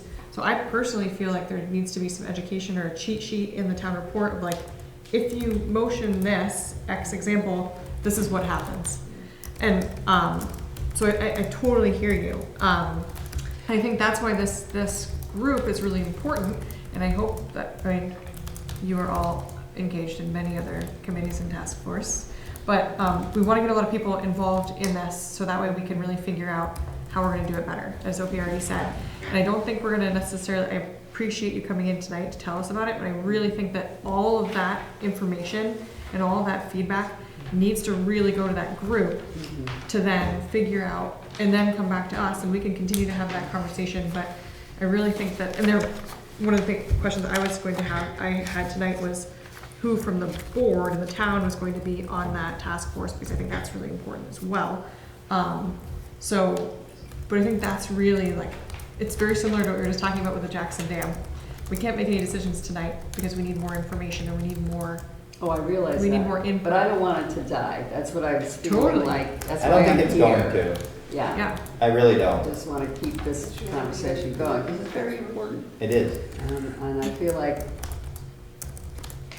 we're isolating a lot of people from this community Yeah. by continuing to do what we've been doing. Yeah. Yep. And it's not right. Yeah, I guess I would ask as you I guys as a agree. board to make sure that you have the right people on the board, not just, like, maybe a moderator or somebody that understands, not just 5 people that, A balance. you know, Yep. it could take a little bit to form, and I know you're kind of under the gun with time, but I think It's- it's important to. But it's also who steps forward. And when we set something like this up, we expect people to step forward that have opposing views to No, I work agree. through the problem. And in like one of the things that really bothered me, you're talking about things that bother you. I'm gonna say, when you don't get your way and you stand up and walk out of town meeting, and we have 3 more votes on really important things, it falls apart. Then democracy doesn't work. So like, stay in it for the long run. I agree, but I think people were mad because they weren't able to speak Yeah, but or be heard, I guess is the. right. Yep, Yeah. I'm hearing you. Like, And I that's- agree. So, There are people in this community Yeah. that do not go and voice their opinion because, one, they probably own a business, don't want to be looked at it one way or the other. There's a lot of intimidation out there when it comes to town meeting. You may not think so, but there is.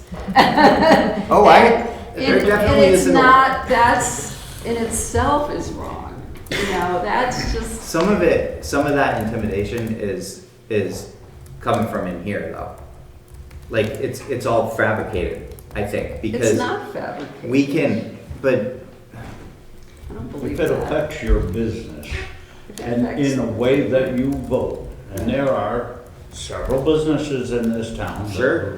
that get reflected to their position, Position. yep, and they yep. can't do that. It's not, They can't be you there. don't think there are, but underlying it is. I mean, I don't- It's not easy You know, no, to be out there. I hear you. I hear you. I mean, I'm out there every day. I know you are. I do some things But where. that's your choice. Right. Yeah. but Maureen, I think that I don't think it's gonna die. I think that we're gonna continue to have this conversation. This is our Yeah. first step. I mean, the last board meeting and definitely at the special town meeting, I hope that we made it clear that this matters to the town and it matters to the select board It to does, figure and this I out. think that it's good. But we are gonna look to the community to help us figure it out. Yeah. We don't wanna just make a blanket decision about it. Like, it's No. going to have to be starting with the community Mhm. and having people who know the statutes and know the charter, obviously not me, because I couldn't answer that question initially, you know? I couldn't say this is exactly what the statute is off the top of my hat, but there are certainly people in the community who can. And so I think that's really important to have those people asked to be on that task force. And we should start it as soon as we can, so that way we can get people putting in their letters and we can get rolling on having the conversation so we can make some decisions for town meeting in the fall. Can we appoint 3 members to the task force tonight? It may even be We have to create a vote on Australian ballot, or do we want to Sure. vote on it? Totally could be. that way? I mean, whatever it turns out to be, but I Yep. think it's important. The one big difference is, because in the agenda it says committee, we do have some rules around committee and forums and all that kind of stuff. We had talked before about having it be a task force, so that way it wouldn't necessarily have to warn a meeting. Could be a little bit more nimble in terms of timing and not quite so many rules in terms of minutes and all that stuff. Obviously, we still want there to be minutes, but is that still what the board wants to do, a task force I versus? thought it was supposed to be a task force. Okay. That was my understanding as well. Just because that only requires 2 members of the select board, but it includes members of the public, other people. And that's what we want to include. So you want to do a task force with 2 members of the select board and how many members of the public? Well, let's ask people to send letters of interest. And if we are overwhelmed, then we can limit it, but I wouldn't want to limit it at this point. Okay. Let's see who wants You to don't do really it. have to with a task We force. don't have to limit it. Not the same way, it's not the same as creating a Buffalo Mountain Steering Committee. Yeah. Is a task force just gathering information to get to you and you vote on what happens? Basically, yeah. I do think for organization, though, it makes sense to tonight choose 2 select board members who can carry, and somebody from the town who can carry the role of scheduling and getting, we haven't nominated anybody yet, but I think maybe if we set a time tonight to appoint people roughly, like say we're gonna start appointments in July. next meeting. Or the next meeting, then maybe at the next meeting we also have some more, like, I think we should hand pick the people. No, I don't think that's the way to do it. I think Yeah, you're people right. should volunteer. we're just gonna go down the voter registration list and. So, since it's a task force and not a committee, are you, like, you're not gonna make people do like a form like the steering committee for the Buffalo? They can just send a simple letter of interest? Letter of interest. And then are we just letting them do their own thing? They can pick a chair, they can decide when they can meet. We're not gonna control any of that, right? Like, it's not gonna No. be set like the Don't need to steering committee control it. then? Do they have to be Hardwick residents? Well, I think Should be. I think What they is- should be voters. You answer that question. Because they're Yeah, registered voter. voters, because it's about voting. course. It's about Yeah. town meeting. Yeah. I would hope so. So maybe we can, maybe as a part of this, we can ask the town manager's office to put together a simple front porch forum post that says, we are going to be, Seeking volunteers to serve on a task force. Is there a mission for this task force that we can include in this post? To evaluate town meeting and Australian ballot for future meetings. And I would say to informational meetings or however we want to do town meeting, yeah. to nail down the process of future voting and considerations of officers and appropriations for future budget years. Something along those lines, if that made any sense. No, that was too much. Okay. you had me a process of future voting, but. Yeah. Well, we gotta change the process. Yeah. Well, I guess just to evaluate town meeting and Australian ballot for what it says on the agenda then? I think you could I say think to so. evaluate the process of town meeting and voting for future meetings. For Is that- future, don't say town meetings, for future budget, Yeah, no, right, you right. can't say meetings. Right, I would say for future budgets. yeah. Yep. No, I think that the process is important to put in there, because it's really largely what we're talking about. Well, it's not just budgets though, right? No, it's But all, that's it's why I said all the everything. other stuff. Yeah, Budgets, questions, Or warning. appropriations, and appointees. yeah.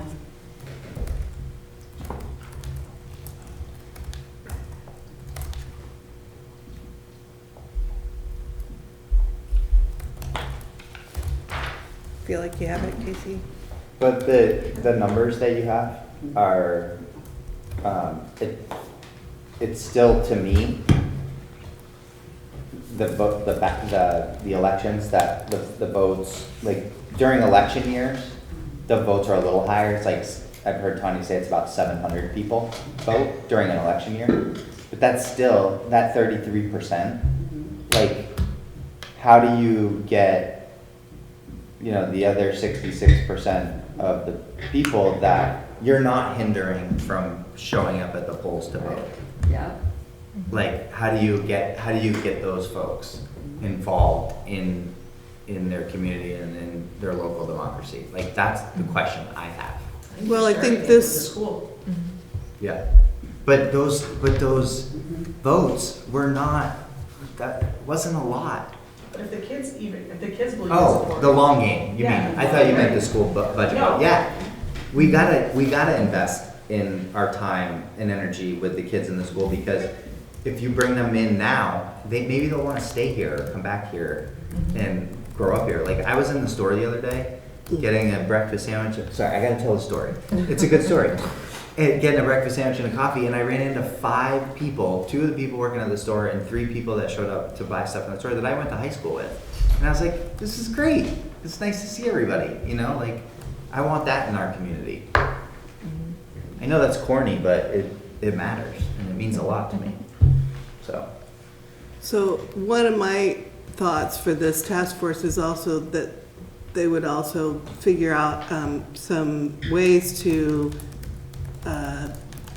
like a method to post additional meetings that are informational, or do a special advertising of the topics when we're discussing the budget, certain items on the budget or whatever, you know, through the process of working on the budget in the select board meetings, to keep people informed that that's ongoing and happening, and on what meetings, what the agenda is gonna be. So whether or not this task force figures out a way to better let people know, aside from our 3 postings in town and on the website, and the general ways that we let people know what's happening at the select board meetings, to somehow add to that so that people are getting that message. Because I think there are a lot of people that are not seeing that. They don't know when we're doing this stuff. it's not like we're just coming up with the numbers. Like, we have discussions about it. And And one of, that's the time to be here to talk about it. Because Well, that's when The we reason can I'm here really, tonight is because I was looking at Front Porch Forum and got the agenda yeah, for the meeting. I mean, that's, right. I think you reach a lot of people just doing that. It was decided Yeah. last meeting that we would start also posting it there. It's not Yeah. just as an extra. It hasn't piece. been a thing that we've done, but that's something that we added. That's great. How about going to outside papers? We don't have a Hardwick Gazette It's that's expensive. readable it's expensive. anymore, but It we're costs a looking for lot. numbers, It costs a lot. yeah. Then we'd be spending money. And that's one of the Yeah. things that, like, with the budget and the $4 million and everything costs so much, is like, one of the questions I ask with that is what do you want less of? That's like, and then that usually stops the conversation. Do we want one less plow truck, and then it takes 2 hours longer to clear all the Well, roads? we post a police report. What's that? We post a police report in the Chronicle. They do that for free. Media log, yeah. That's like, that's, Some things they do for free. Yeah. The agenda they wouldn't do for that free. makes news. Everybody wants to know what the police are doing and who's getting arrested, right? Well, They don't even put who.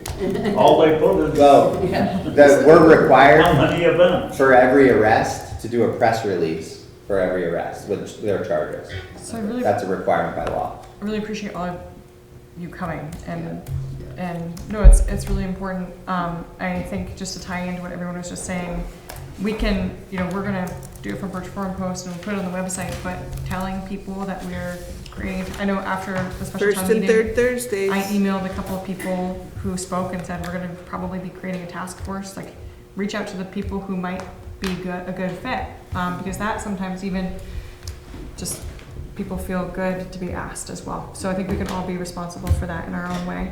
But I think we can start, we'll have it on the agenda for the next meeting. If anybody submits an email or letter of interest to the task force, we'll review it at our June 18th meeting. Sorry, kind bar. Ran out of water. Yeah. Sound good? Anything else for this? Great. Thanks for coming. Did we vote on it? You don't mind if we leave now? No, you gotta stay till the end. Can I get a copy of that? We generally agreed. Generally, yeah. Great. Okay, next we have I can make a review copy. and General sign blessings, yes. the 26-27 Lemoore County Sheriff's Department dispatch contract. So moved. Any questions? Second. Any discussion? Yeah, it's always the Same, no. yeah, It's always the same. highway route. Okay. All those in favor, please signify by saying aye. Aye. Aye. Okay, 4 ayes. Thank you, dispatch. All right, next one, item 10. Paul and Margie, you stuck around to the very end. Thank you.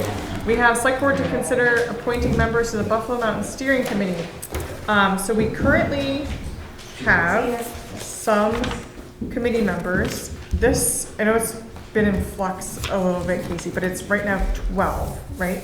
That We have 12 that Oh, were it's appointed 13. last time. There was 13, one withdrew. one withdrew. okay. So we have Um, 12 that have already been appointed. Yep, and it's a total of 17.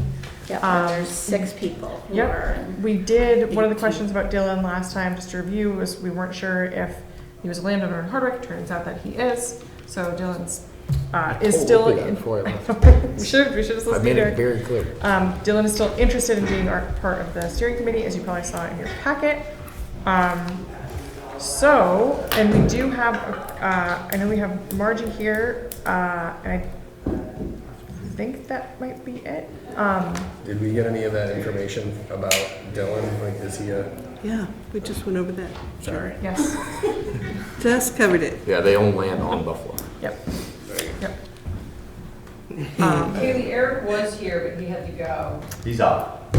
He's off. No, I'm just kidding. Yeah, definitely don't know Eric very well, so, no, I'm just kidding. Yeah, but he was. Yeah, He he's a was stranger. here. Josh, you're off. Because I am with him. I think he goes. Isn't Rachel part of it? Well, I guess not, because, isn't she part of it automatically because she's on the I was gonna ask that. conservation committee?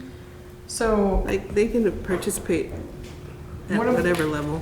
one of my questions for the board was, and I don't know if it's like super obvious in all the letters, is to figure out who, how many people we currently have on the Conservation Commission who are already members of the Conservation Commission on the committee. Isn't it And just Joe? then there are 2, Tyler's also on the Conservation Commission, and so is Rachel, so I'm just trying to I figure out. believe there's only one out of the 12. It's just Joe. Currently, right now. Joe was it's just Joe. nominated to Just be Joe. the representative. Okay, okay. But the others can always attend the meetings, it's just they may For not sure. be a voting, you know. The only reason why I ask is one of the goals of the committee was just have like diverse partnerships and Yeah. diversity of, and, so I was just asking.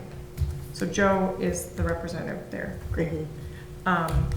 Margie, I do you have a have question, though. You say they could attend the meetings, but they were. Anybody can emails- attend the But meetings. they were saying today that there's confidential information and all of that stuff, so how can everyone attend the meetings?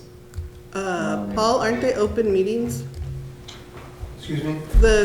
This steering committee, would this be open meetings? They're subject to open meeting Yes, law, are they yes. not? It is. Yeah. Right, and just like the select board, you know, if you, as is Paul Silo, if you have information that you go into executive session for, like contracts or whatever. Those things, and they Those just have kinds of to, things are not. Exemptions. they have to set that up in their agenda. Yeah, those are the things that are not public. Right. But virtually, 99% of what the information about this is public. You know, Yeah. the budget, all that stuff is all So they public. can generally, they can attend, anyone can attend the meetings. It's Yes, just- I think the question is about my concern is getting notice out about the meetings, in a way that actually reaches people so that if they're interested, they can attend. Sounds like Front Porch Forum is the best way. Yeah, I think I'm glad to hear that, you've started to use Front Porch Forum for these meetings. But anyway, I think that's really what we need to be thinking about in terms of public access. And because, it would be great if people would come or be, if they're interested, that they can come and participate. One thing about, I realize you have 6 people and 5 slots. We've had one meeting, and I think there were only 8 people that were able to come to that meeting.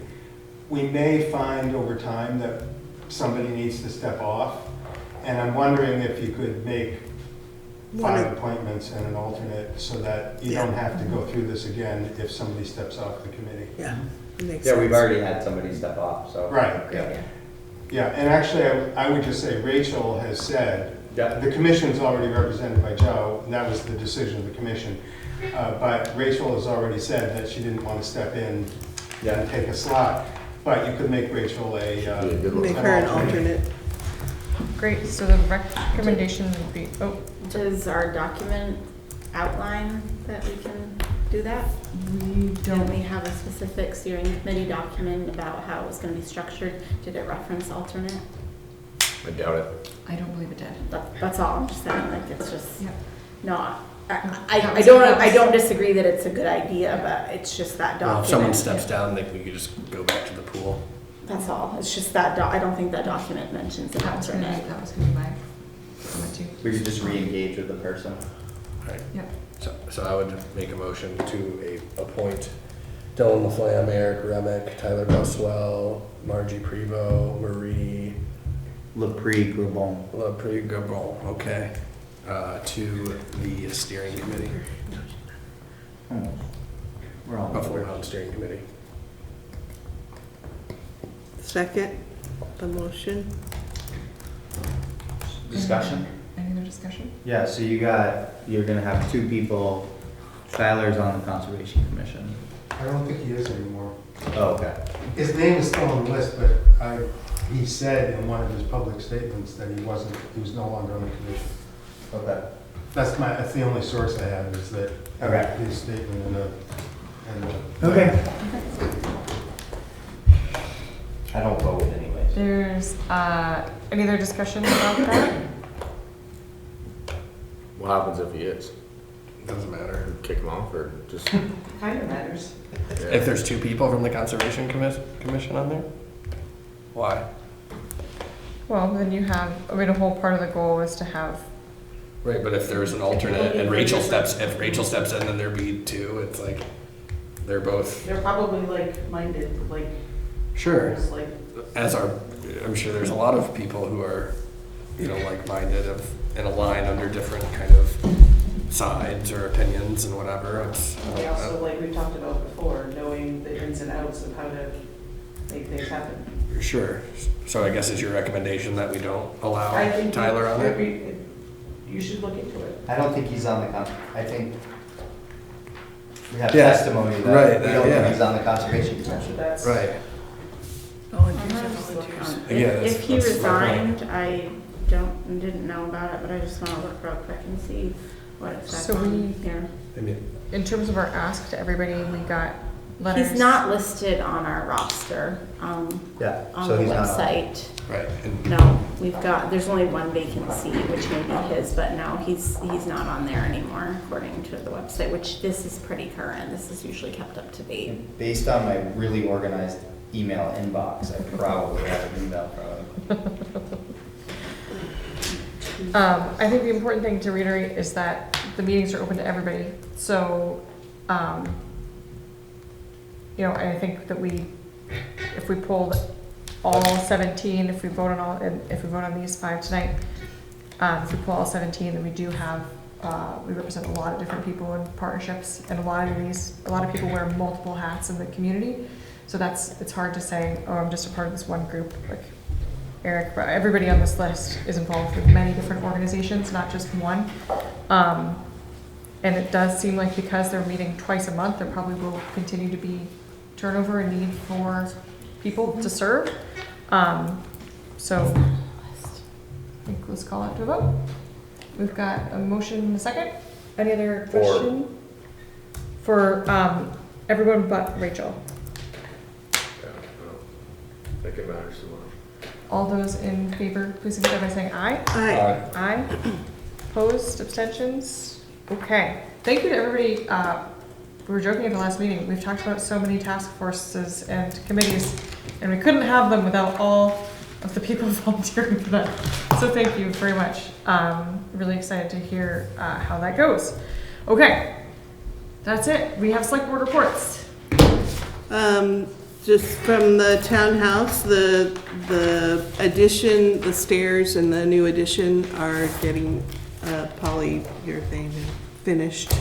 It was something that the original construction company did not complete to our satisfaction, so Neck Arts is paying for that. It's happening, I think. It might have already happened.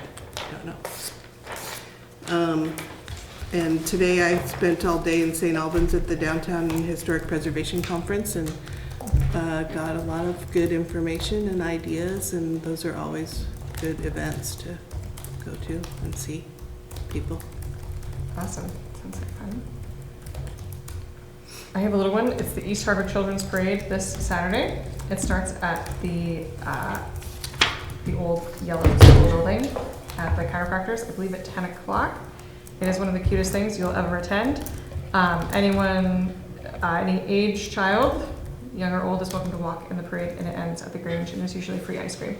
And pets can go as well. And pets are also welcome. Might need an umbrella. Might need an umbrella. Rain or shine. Is there any new business? Yes, I have one thing. So the demolition for the 2 East Hardwick properties, that RFP is being released on June 11th, and it will be due on June 26th.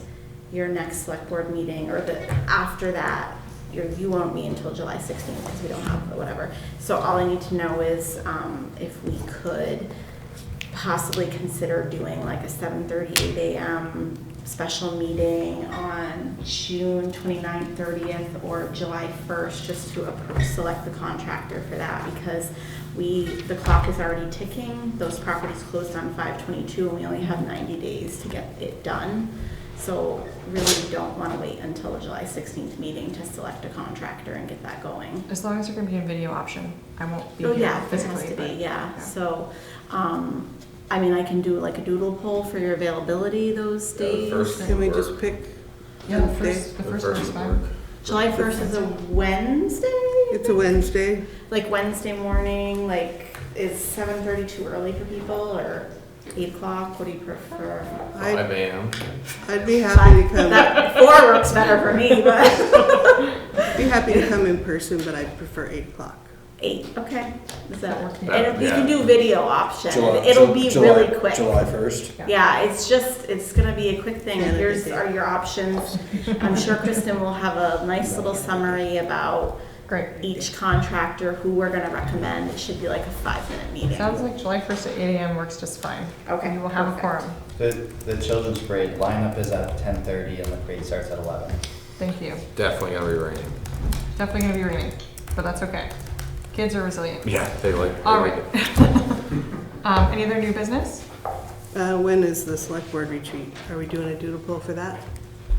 We are going to have to Because we redo it. Doodle. canceled We it. talked- Another one, we'll have to do another one, because We We had canceled talked it. about doing it in like September, right? No, I think that was the. Yeah, I just, After the summer? there's no Good date time to yet. do it. Yeah. Okay. Before budget, but not, yeah, sounds good. so we need to reschedule the retreat. Do you want our office to send out another doodle poll for some dates in September? Would it be more efficient for you if we just had that as an item for discussion at our next meeting? And then if Larry's here, we can say these are some, rather than doing a doodle poll for like the whole month. Like if we can narrow it down to a week? Yeah, could be, yeah. Sure. Just to save So them the time. add to the June 18th agenda to pick We're a all in date, in the room. We can figure it potentially out. in September. Great, thank you. Okay, got it. Old business? Do it on Labor Day. Do it on Labor Day. My only old business, and maybe we can have it as a retreat conversation or at some point on a different agenda, was I wanted to touch on or rethink about some of the things that Danny said at the last meeting. There were some statements about the Gazette building, and we had kind of left him to talk to Opie about cemeteries, which was great. We don't necessarily have to talk about tonight. I just don't want to forget those things because I think they're important. So, I met with Danny in the cemetery sexton at the Main Street Cemetery, Monday, or no, last Friday. So we had a good conversation. What's the problem? There's no real problem. There's just some maintenance we gotta do. There's a fence up there, do some stone straightening. The road's bad. And the road was one of them. Fix the road. Yeah. We're gonna put some, we have the grindings from North Main Street up in the pit. We're gonna use that on the slope. that's good. Yeah, On Main Street? yeah, the top of Cherry Street. Yeah, that one's bad. Yeah, but we can't divert the water off the road. It's gotta stay in the road because if we divert it off the road, it's gonna go down into the cemetery. Right, So it's that's a tricky spot. yeah. Awesome, well, that's great. Great. Any other old business? No? Okay, we do still have an executive session pursuant to 1 VSA 313 for a real estate matter. We just go downstairs for Sure. that. Thank you, It'll be quick. everybody, for coming. Include the town Thank you very much for coming, to include the town manager. You're not a part of it. Thanks for staying over again. No, just a motion, and we just need the motion. I so moved. We can do it here, right? Just right here, or I guess we can go upstairs. No, well, you exits, but no. Yeah, that's great. So I think we're done. No, you had a motion. I motion. Second. Second. Okay. All in favor? Aye. Aye. Yeah, that's. Executive session. Thank you.